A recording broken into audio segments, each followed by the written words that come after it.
Пад на договор меѓу УПОС и владата. Платите на околу 7800 вработени во државната управа и правосудството ќе се зголемуваат по 8% во наредните 3 години, плюс линеарно ќе се усогласуваат и со растот на минималната плата. Синдикатите задоволни иако делумно се прифатени нивните барања, но сепак последен амин ќе дадат органите на УПОС. На средбата мило ми е што се прифати барањето на синдикатот на УПОС, до душа не во целост, меѓутоа додатоците на плата владата ги прифати да ги исплаќа на вработените во администрацијата и правосудството. Како што најавувавме минатата година, ќе бидат на неколку години, значи на 3 рати по 8%, за жал не во 10%, пак ќе повторам, за жал не ги добивме минатата година, меѓутоа еве сега владата прифаќа да ги исплаќа од сега заедно со почеток од месец март, преку начин на што сите институции во државна управа и правосудство, значи судови и обвинителства ќе треба да потпишат поединечни колективни договори за да го добијат ова право. Условот да се откажат од општиот колективен договор останува. Синдикатите треба да добијат поединечни конечни договори за кои треба да се изјаснат. Дејановски вели доколку колегите прифатат нема никаква пречка, ако не прифатат, владата ќе добие одговор дека веќе се изгуби една година и вработените можеби ќе бараат повеќе, а можеби ќе има условување од страна на владата за откажување од нешто друго. Секогаш ние добиваме линеарен пораст со усогласување на минимална плата.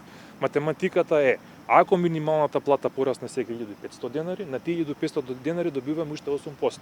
Значи дека, еве, некоја народна пресметка, на човек што добива 30 и нешто илјади денари, ќе добива уште 4000 денари плюс до 12 месеци. Потоа другата година на 34 ќе добива уште усогласување уште 8%. Значи, таа е математика, она што ги кажуваше паричките премиерот во јавност.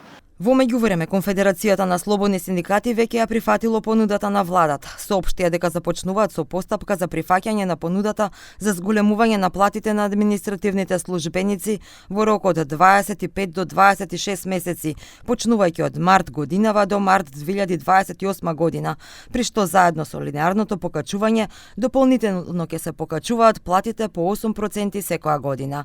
Веќе е започната подготовката на поединечни колективни договори со цел зголемувањето на платите на администрацијата да стане реалност, велат од КСС.